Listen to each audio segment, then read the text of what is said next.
Higit sa 21.6 million pesos na laga ng illegal drugs nasamsam naman sa 14 na drug personalities matapos naman ang isang linggong anti-illegal operations. Yan po ay sa Mountain Province.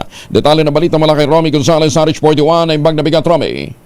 Umani na makabulang resulta ang isang linggong anti-illegal drug campaign ng Police Regional Office Cordillera. Ito'y matapos masamsam ang higit 21.6 na milyong pisong halaga ng illegal na droga at matiklong 14 na drug personalities sa ilang serye ng kaoperasyon sa Cordillera. Nagpatupad ang Cordillera PNP ng 42 anti-illegal drug operations sa rehiyon na nagresulta sa pagkakakumpiska ng 58,475 piraso ng fully grown marijuana plants, 16,750 marijuana seedlings, 69,511 gramo ng dahon na marijuana, 1 ml na marijuana oil at 88.79 na gramo ng shabu na may kabonghalaga na 21,601,278 pesos.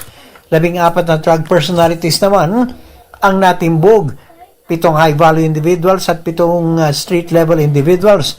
Ang pinakamalaking operasyon ay nasa katuparan sa Benguet kung saan sinamsam ng mga operatiba ng Benguet PNP ang illegal na droga na nagkakalaga ng higit 16.4 na milyong piso. Sinamsam naman ng Kalinga PNP ang illegal na droga na nagkakalaga ng higit 4.4 na milyong piso. Samantalang sa Mountain Province sinamsam din ng mga kapulisan ng mga illegal na droga nagkakalaga ng higit 173,000 piso.